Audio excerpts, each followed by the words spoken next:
in the very beginning, we weren't being as successful with it, not even anywhere near as successful with it as we are today.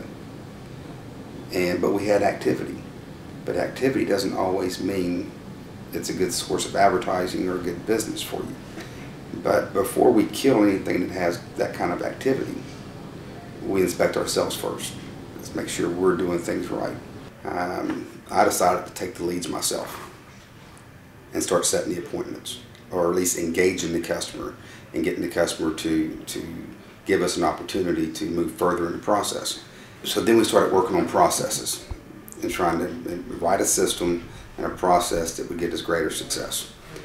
And the way we began doing it was I would take, as a general manager, the lead from the car pro, and I would respond to it myself. I'd study the actual correspondence between the listener and Jerry,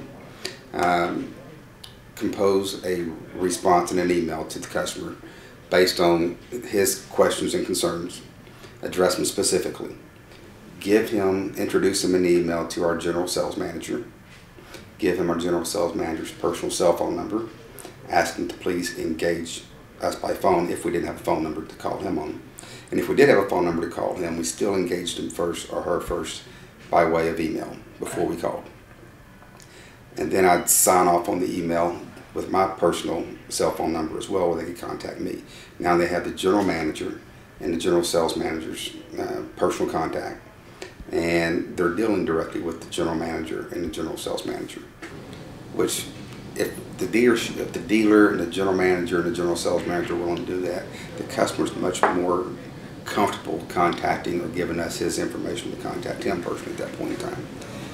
And then the general sales manager will introduce the listener to the potential salesman that he'll be dealing with and his cell phone number. And then we'll pass his information along to that salesperson, who's carefully selected to the best of our knowledge to be the right person for this particular listener.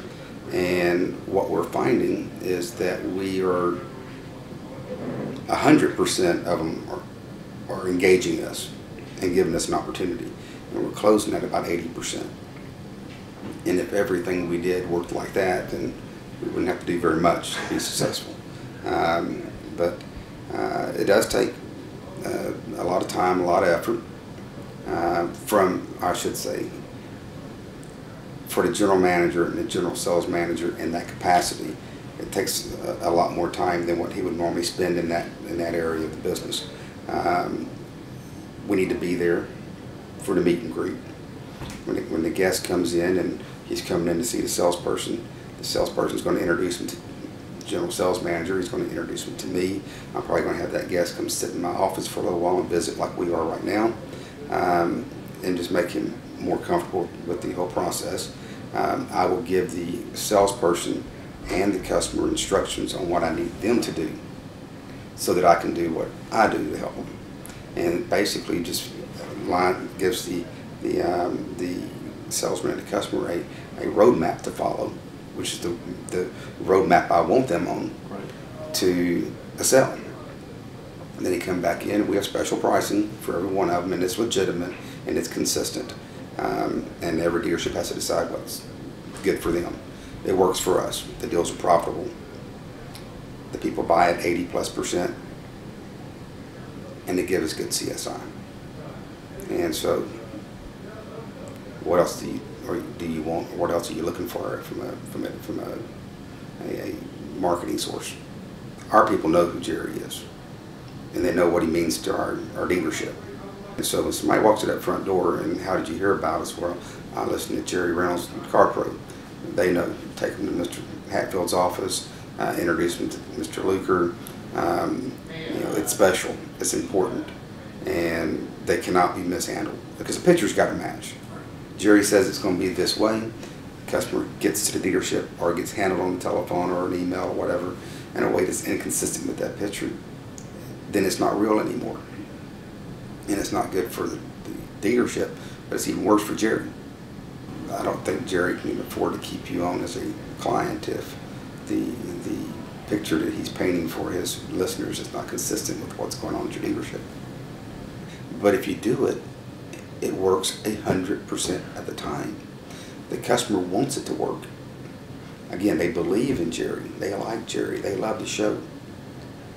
On blind faith, they've come here and drove past 15 dealerships to get here. As long as you make the pictures match and keep it consistent, they will buy a car from you 100% of the time. Tell all their friends about it. Send glowing reports to Jerry. Become a salesman for your dealership.